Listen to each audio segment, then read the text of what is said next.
you this much. Jerry, is that in your job description? Thank you. You are the man. I don't know what you put in here, though. What'd you put in there? Thank you.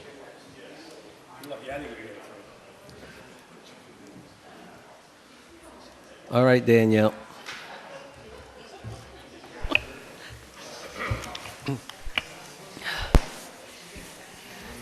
The meeting tonight is for the conduct of town business by the town board. The public is invited to participate at the items marked on the agenda public comment. During that segment of the meeting, if you have a question or comment for the supervisor, please raise your hand and wait to be acknowledged.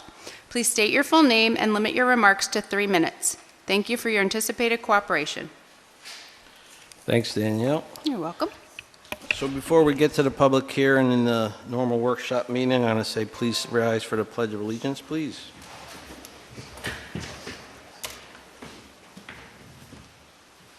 I pledge allegiance to the flag of the United States of America and to the republic for which it stands, one nation, under God, indivisible, with liberty and justice for all. And please remain standing for a moment of silence for all those men and women who sacrificed their lives for us to be able to stand here today to represent our country, our state, and our town.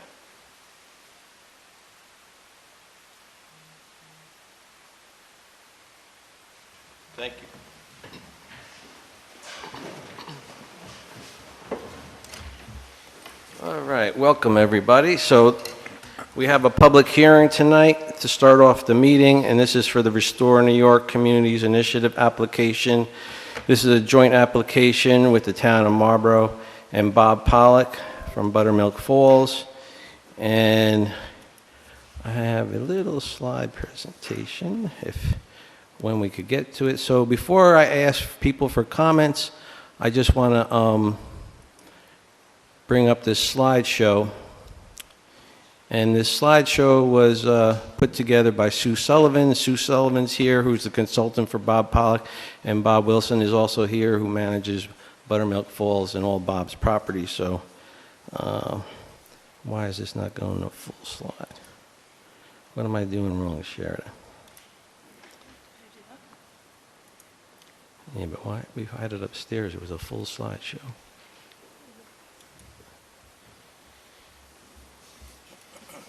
There we go. All right. Did it go away? Oh, it didn't go up there, though. On my thing, it's up there. And it's making me talk on the bottom. You see that? Anyway, I don't know why it doesn't want to go large up on the screen, and you can see it's actually listening to what I'm saying, and it's talking. Let me get out of this quick. Hold on a second. Something's not right. I never had that happen before. And I want to just say from the beginning, right? In the middle, it says record about that. This right here, right? Or wouldn't it just say from the beginning? Yeah, but look what it does. No, it's fine up there. Oh, it's up there. Okay. All right, awesome. All right, technical difficulties. So this Restore New York grant is, again, like I said, for Bob Pollock's projects. He has 4 buildings he's restoring, the Milton Hamlet, and it's going to provide a grant revitalizing the commercial and residential properties. Property activity includes the demolition, destruction, rehabilitation, and reconstruction of vacant, abandoned, condemned, or surplus properties. Anticipated results upon completion project will attract individual families and industries to the municipality, resulting in an increase in the tax base. Municipalities are the applicants, and the Surgeons Awards are the developers. So the Milton Restoration Initiative Public-Private Partnership is just what it sounds like. It's between the town of Marlborough again and Robert Pollock from Buttermilk Falls Inn and Spa. Projects include 4 properties adjacent to Main Street, currently vacant or undeveloped, and it creates workforce housing, new commercial retail space in Hamlet. The project totals for these would be about $9.31 million, and we're applying for a $2 million grant to help him with this project. We're leveraging private investment with New York State grant funds for measurable results in the town of Marlborough on the tax base and its 18-month development schedule. So what properties are included in this, and this is the Mills 39 Main Street. And you see this already starting to happen. It's new construction along the Main Street, 32 one-bedroom apartments and 8 commercial retail spaces underneath. The estimated budget for that is $8 million.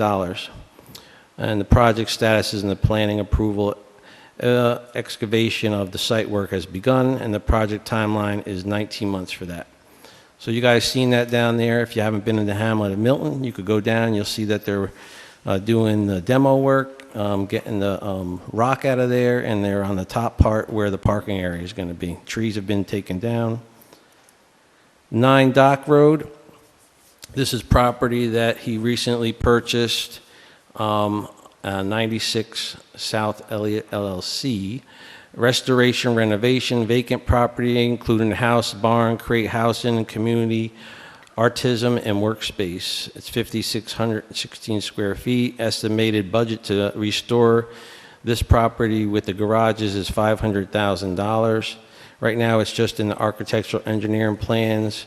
12-month schedule for this. If you haven't been down there, they have done a lot of clearing of the property. Trees have been taken out. Interior has been pretty much gutted out. I think he took 7 or 9 dumpster full of things out of there, right, Bob? So they're starting to get on that. And the next one is it's actually 2 in 1. That's the St. James Church and then the rectory and offices. So that's Main Street 10 and Main Street 12. And this is restoration, renovation, vacant property, creating mixed-use building for workforce housing, artist lofts, and retail commercial space. That's about 10,000 plus square feet. An estimated budget for this project is about $811,000, and it's in the architectural engineering planning phase right now. So just to give you an overview of what we're applying for, what projects Mr. Pollock is actually going towards, we believe that it's a plus for the community and a plus for the hamlet of Milton. So whatever we can do to help this project, we're going to try to do. So having said all that, do we have any questions? This is a public hearing at this time. Does anybody have any further questions? Sue and Bob are here if they want to answer questions. But Mickey, can you come on up to the podium?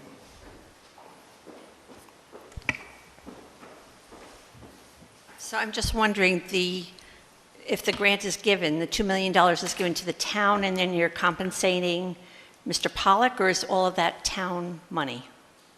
It comes through the town, and then it gets distributed to Mr. Pollock as the projects proceed, just like any other grant. Okay. You know, they have to complete certain stages, and then money's released. And then there's administrative costs that the town receives for doing that, so to pay for our time and our efforts. So yeah, it goes through the town and distributed as they complete. And same thing, paperwork has to be submitted just like a regular grant. Thanks. Okay? Yep.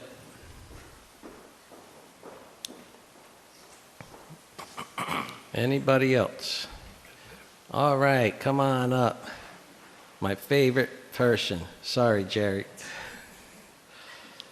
Rosemary. What would we do without her? That's all I say. I just have a question about, Rosemary Wine, community volunteer. We had heard in the past that on the corner of Church and Main Street, which is now a vacant lot, Bob was going to build a art center. Is that still planned? What's happening with that? I'm not aware of that, no. That was like with all the other plans that were presented to the town. Okay, because I heard artist space in the church. Is that where it's going to be, or in the rectory building? In the church, and then also 9 Dock Road in the Mark. Okay, all right, thank you. Anybody else? All right, then. It's kind of self-explanatory. So what I need is a motion from the board to close the public hearing. I'll make the motion to close the public hearing. I'll second it. And all in favor? Aye. Aye. So moved. All right, thank you. Sue and Bob, if you want to stay, you can. If not, I know you're busy people, so have a good night. Thank you. All right, tonight's agenda, we have our workshop meeting tonight. I'll tell you our workshop meeting, what we're going to discuss tonight when we get to it is the exemption law that has been passed by New York State. And this law can possibly give volunteer firemen or ambulance operators up to a 10% tax break on their tax bills. And when we get there, we'll discuss it further. But that's going to be our workshop talk. So I need a motion to approve the agenda. I make the motion to approve the agenda. I'll second that. All in favor? Aye. Aye, so moved. Motion to approve the minutes from the January 4th, 2023 reorganizational meeting. I need a motion for the reorg meeting. I'll make the motion to approve the minutes from the reorg meeting. I'll second. All in favor? Aye. Aye, so moved. And I need a motion to approve the minutes from the January 9th, 2023 town board meeting. I make a motion to approve the minutes from the January 9, 2023 town board meeting. I'll second that. All in favor? Aye, and so moved. Authorization of payment of bills of $847,868.86. I need a motion to pay the bills. I'll make the motion to authorize payment of bills. A second? I'll second it. Okay, all in favor? Aye. Thank you, so moved. Supervisor updates, I'm just going to go, we're going to talk about our workshop talk tonight. I'll only say one update is on the Tomback building. As you can see, we got a little bad weather here. I've been pushing this contractor every week to get the roof complete. I mean, they did get the dormers and all that stuff complete. They got some weatherproofing down, but they have not got the shingles on the front roof. So kind of in a standstill on that part until the weather cooperates a little better. But we are moving forward. So that's all I'm going to say for that. We don't have any presentations tonight. And this is the moment, any comments on our agenda? As the agenda? No comments on the agenda. Does anybody on the board have any new businesses? Anything you want to bring up? Okay. So open discussion. This is the town board's workshop meeting. This is the time we get to just have pretty much open discussion and discuss items. I don't know if the public's aware of, oh boy. I just want to open it. What are you doing here? Slideshow. Okay. So I don't know if the public's aware of this law that was passed. It's 466A. It's a volunteer firefighters and ambulance workers law. And basically what it does is it gives an exemption to volunteers, and they have to be volunteers. They can't be paid. So volunteer fire department members or ambulance members. So we probably wouldn't have any that would apply to that are ambulance workers. It could, because it just has to be someone that lives in our town. They could actually be doing ambulance volunteerism in another town, but they actually live in our town, so they still would be qualified. It's kind of the same thing for the firemen. You have to be within our town in order to do this. The tricky part about this is it has to be done in the county level, the town level, and at the school level. So each one of us would have to pass its own local law, its own resolution. Each one of us would also have its own public hearing. Just so the public knows, I've had meetings with Superintendent Rydell, and I had a meeting with our legislator Corcoran at the county. And what we've talked about in general together is that we would like to see the county proceed first on this. Now we have and thank you to Deputy Supervisor Appler, we've been getting a lot of good information on this law. But we want to proceed together as one unit, because it actually states that we can actually do this separately, meaning like they could say it's up to 10%. They could say they want to give 6%, and we want to say we want to give 10%, and the school wants to say they want to give 2%. So we rather not that be the case from an administrative purposes.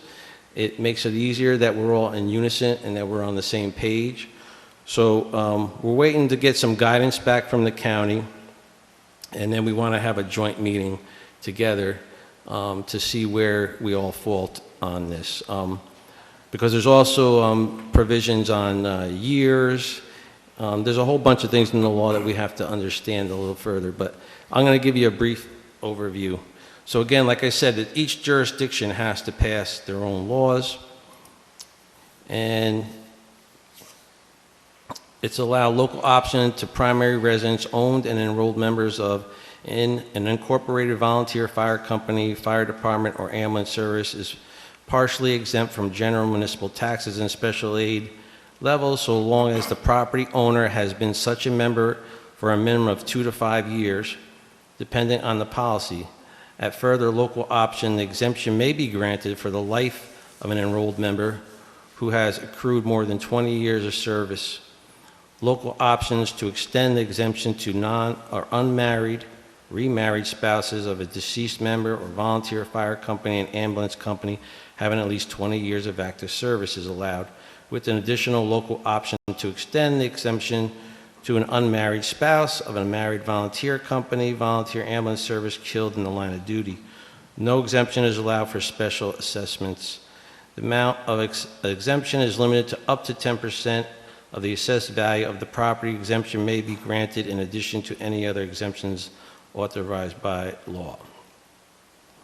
Property must be owned by an enrolled and certified member of the incorporated volunteer fire company, fire department, or ambulance service. The property must also be located in a city, town, village that is serviced in the incorporated volunteer fire company, fire department, ambulance service, which is the applicant of an enrolled member. So I'm not going to read every one of these, but basically what it gets to, there's a lot of things in this law that we have to decide on what we want to do. There's a lot of leeway into it, what we can do, what we cannot do. Again, this is a decision by the board. I know the board, I've sent you all this information. You guys have any comments, questions, anything you want to talk about? Because I mean, it's really up to us. We would be creating a local law. Do we have a sense yet of how many firefighters would be eligible for this in our district and what the value of that potential maximum value of the credit would be? No, not yet. That's what me and the superintendent of schools had a lengthy discussion about, because that's the biggest obstacle to understand, right? Is how many does this apply to? What does the exemption in total, right? Mm-hmm. So, that's what we, and then there's also, in the local law, you have to create guidelines for with the fire districts and the ambulance districts. So it's like anybody could just say, okay, now I'm signing up to be a volunteer firefighter, and tomorrow I get the exemption. No, it doesn't work like that. There's a lot of different things that have to go into that. So we have to work with the fire districts. Then we have to make sure the fire districts are actually certifying that they're doing what's said within the local law. So there's going to be a lot of oversight that has to be involved. So this is one of those things. It's a great idea, and don't get me wrong, it's a great idea that the state passed, but just says, here you go. We're allowing you to do something, but we're not funding it, right? So they throw it down to the local level, which is, up to us to decide. And I have Frank's here, which is great. So I know the school district's looking into this, and I know that, which is ironic, the gentleman that helped us with our ambulance contract is one of the gentlemen who helped them write this law, right? So I know you're going to that. Did you go to that meeting with him, Frank? Yeah, if you want to come and speak about it, that'd be great.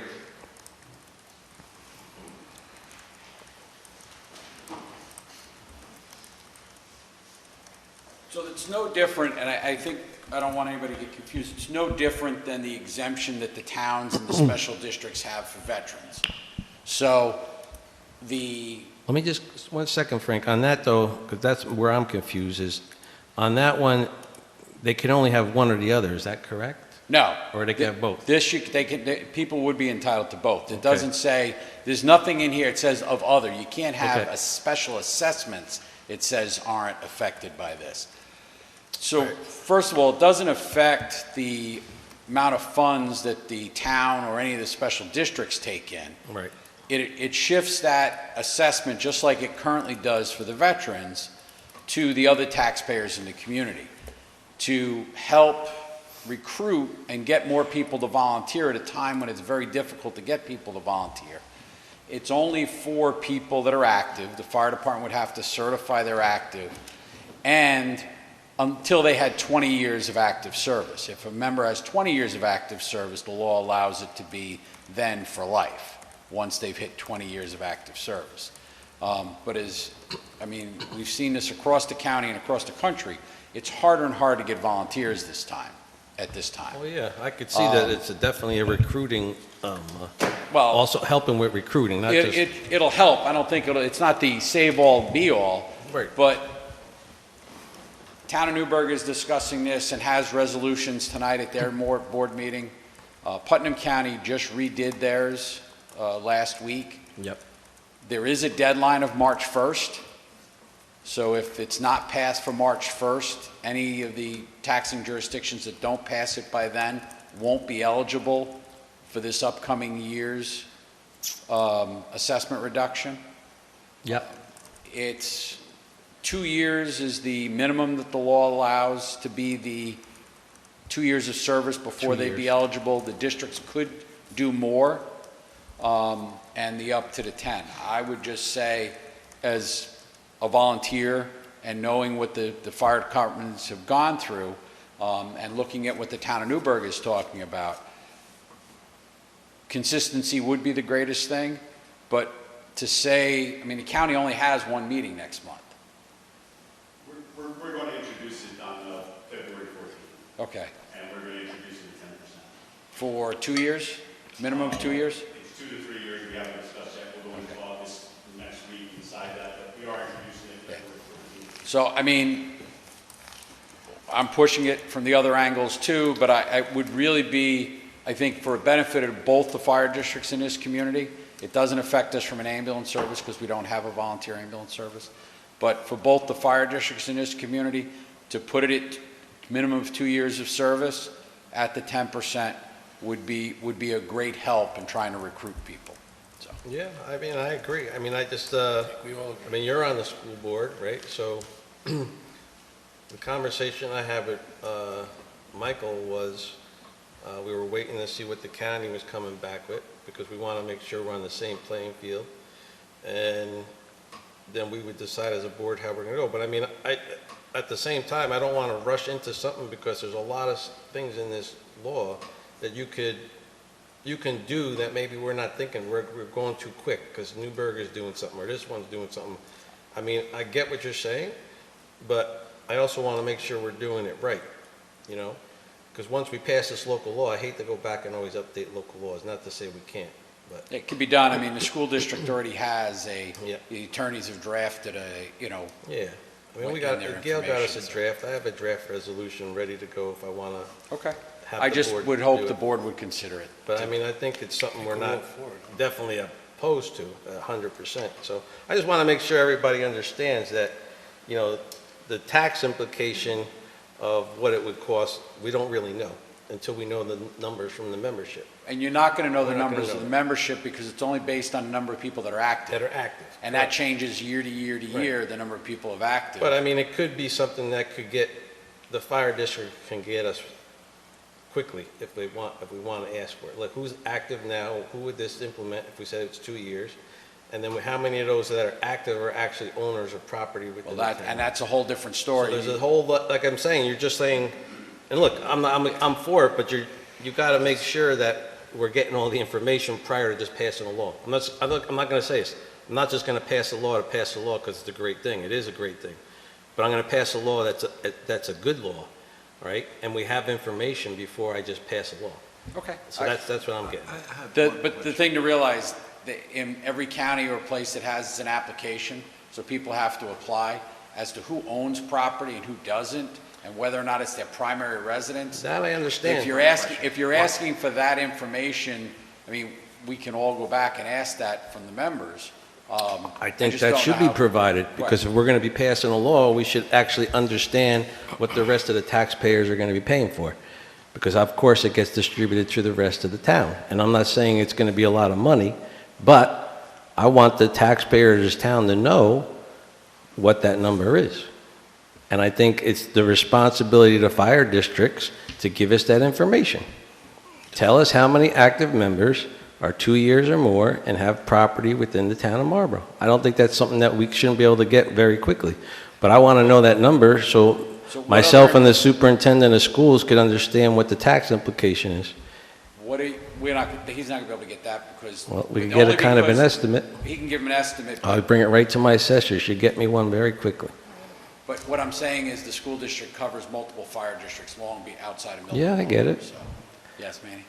No, my question was that, so if someone has multiple homes, so it just covers the Just your primary residence. The law is very clear on that. Just like it's the same as Just the the other. primary Yeah. residence, not the multiple. Okay, thank you. Yeah, not businesses or anything like that. But you could have a residence that also has a business connected to it, but you would only get the tax breaks on the residential part, like say it was separated.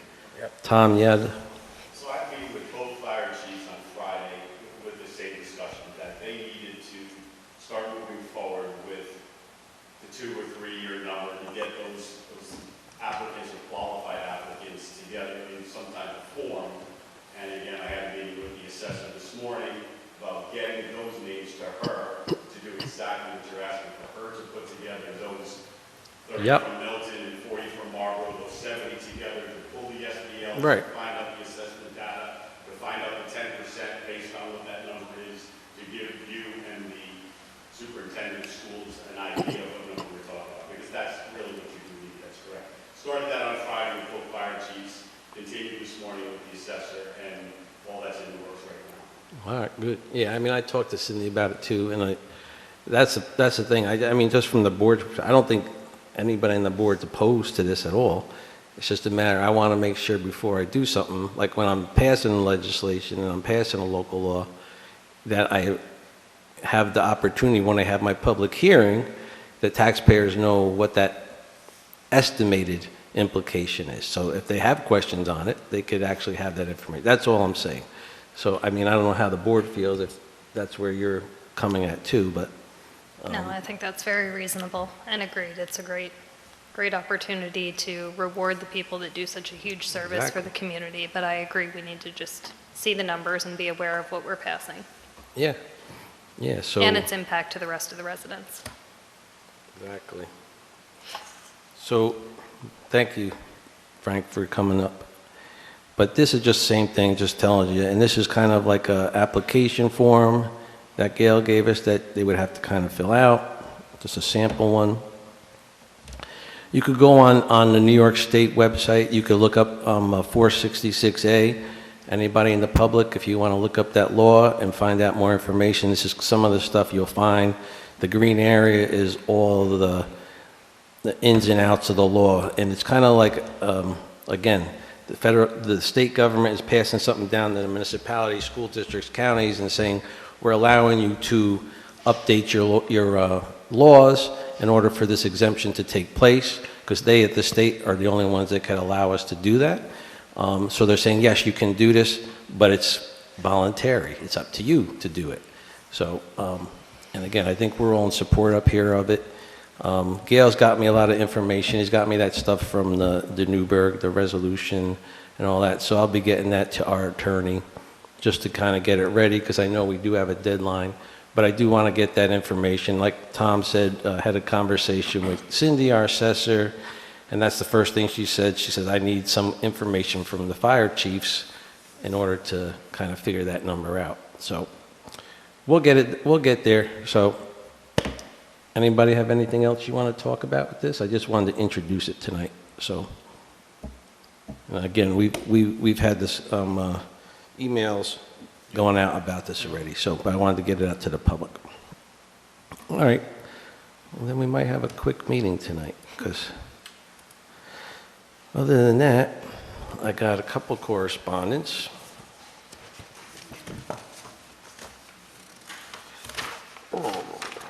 So the first one is the Marlborough High School Crossroad Marlborough. Supervisor Corcoran, Town of Marlborough High School varsity football team is looking ways to raise money to support our program.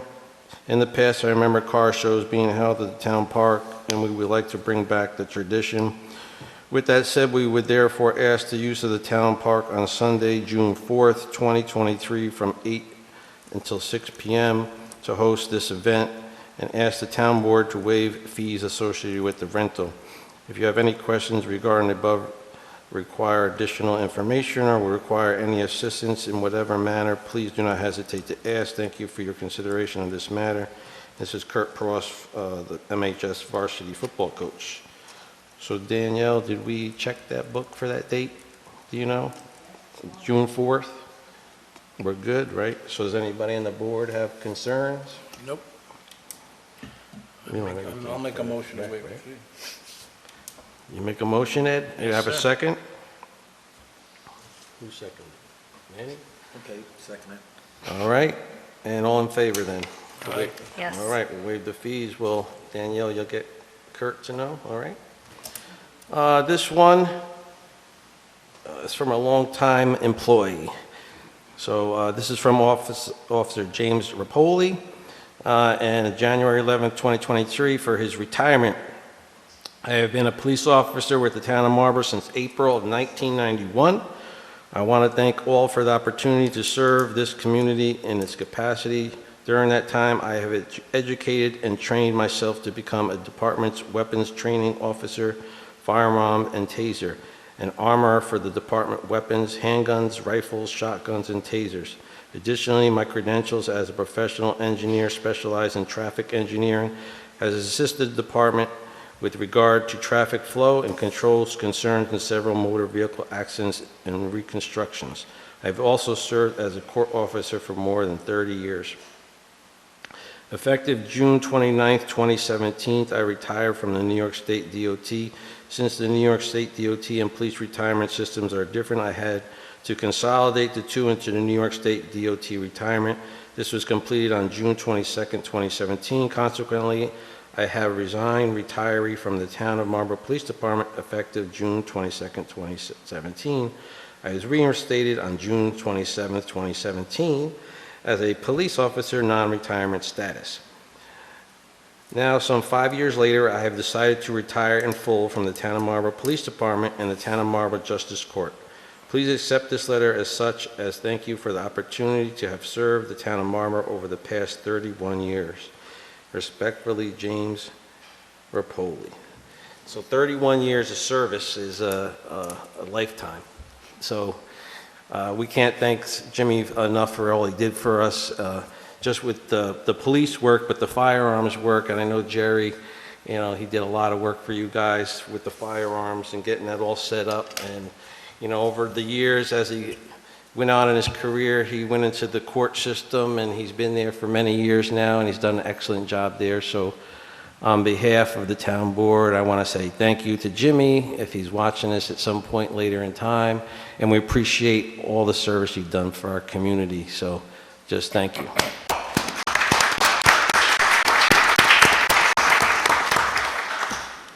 Okay, and now it's time for public comment. Anybody got any other public comments? You got one over there?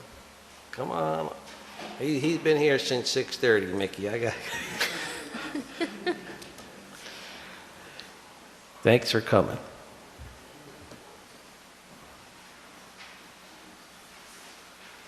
My name is Jeff Gleedman. I'm here because I heard a comment from one of our United States senators that concerned me. And I apologize if this topic's already been discussed. Last month, over 250,000 migrants crossed our southern border. We've seen news reports of migrant flights coming into Westchester and Stewart airports. Recently, New York City mayor is saying the city's at a breaking point. He said during an interview last Wednesday that there's no more room in the 5 boroughs to support any more asylum seekers since the arrival of approximately 40,000 migrants. 2009, Senator Schumer said illegal migration is wrong, but just last September, Senator Gillibrand suggested sending New York City migrants upstate so cities could get federal funds. I'm all for enforcing the laws on the books and stopping this invasion. What options are available to the town to prevent the citizens of town having to deal with the possible impact on our schools and our taxes? Thank you. What can we do? Well, this is actually, as you know, it's regulated by the federal government. The laws are by the federal government. Do I agree with what's going on? Absolutely not, right? I mean, my family, my relatives came here on the legal way, right?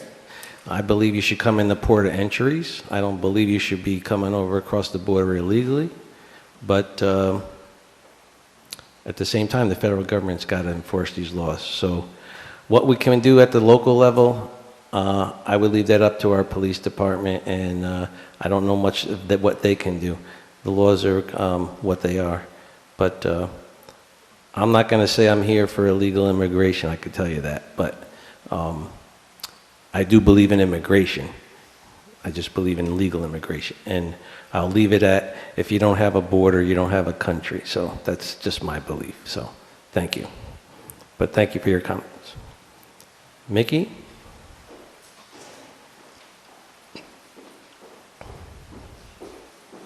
Thank you. I just have a quick question about the fireman's exemption.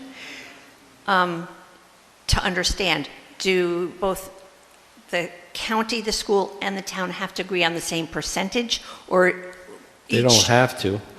No, they could do, Okay. they could all be different.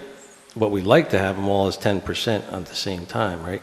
That would be what we're going for. That's why I was saying we want to be in unison when we do this. Okay. I didn't know Because if it was would, mandated. they could say 5%, we could say 4%, and the school could say 10%, let's just say, right?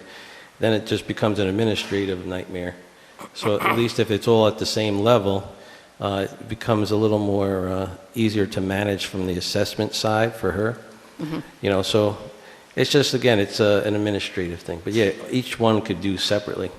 So, and the same thing with the years. Like, we could say you only need 2 years. They could say they need 3 years. And the county could say they need 5 years in order for the exemption to kick in. So there's a lot of, you know, leeway in there as far as where you want to go. But we want to kind of come on the same page when that happens. So at least the firefighter and the departments and their certifications that they're going to be asking these guys to complete and do, everybody's on the same page across the board, right? It makes it a little simpler.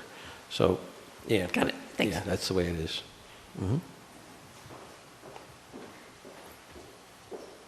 Anybody else tonight? All right. Then we will get right to our resolutions. The first resolution,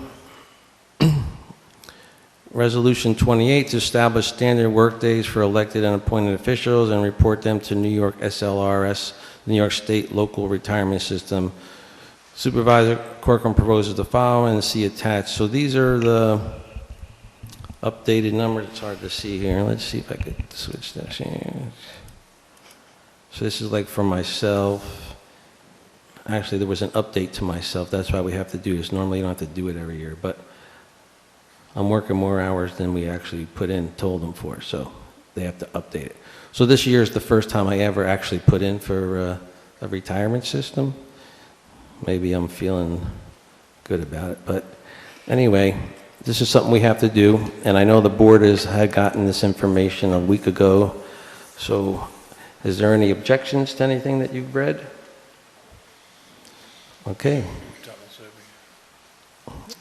Then I moves for its adoption. Councilman Molinelli? Yes. Councilwoman Sessa? Yes. Councilman Kauki? Yes. Councilman Zambito? Yes. Supervisor Corcoran? Oh, I guess I could vote on this, yes, even though it is, because I have to vote on it, so yes. Resolution 29, and this is to authorize the supervisors to sign the application and any agreements required for the ESDC grant funding that results from the application. And this is what we had the public hearing on.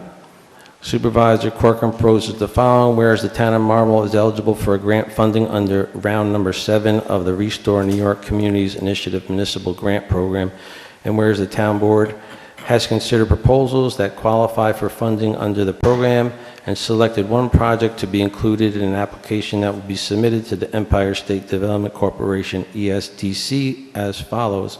The project, Milton Restoration Initiative, MRA, expands revitalization efforts by investments in 4 projects within the Main Street corridor to increase new commercial investments in workforce housing stock. Developer Robert Pollock will transform non-performing properties into 36 new rental units, 23,127 square feet, and 12 commercial retail spaces of 14,795 square feet. The project will result in a more vibrant Main Street and Dock Road entry to the hamlet and in alignment with the Town of Marlborough economic development strategies and the 2017 Town of Marlborough Comprehensive Plan. Pursuant to the requirement of the grant application, a description of the location, size, and nature of each property, whether the property is proposed to be demolished, destructed, or rehabilitated, or reconstructed, and the status of the property is as follows. The property of the Main Street list is 10 Main Street, Milton. Vacant property proposed for revitalization into a mixed-use property, 12 Main Street, Milton. Vacant property proposed for revitalization to a mixed-use property, 39 Main Street, Milton. Vacant property, no structures, proposed for revitalization to a mixed-use property, 9 Dock Road, Milton. Vacant property proposed for revitalization to a mixed-use property.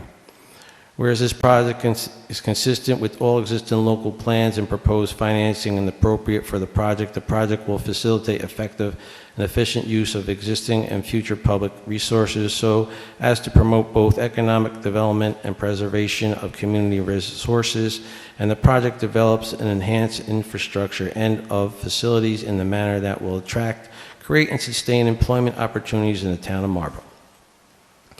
Now therefore be resolved that the Town of Marlborough Town Council hereby support and will sponsor an application for New York State, for Restore New York funding for property and the addresses which were above, and will administer the grant in accordance with applicable rules and regulations established by the ESDC, and be it further resolved that the town supervisor is authorized to sign the application and any agreements required by the ESDC for grant funding as a result of this application, and moves for its adoption.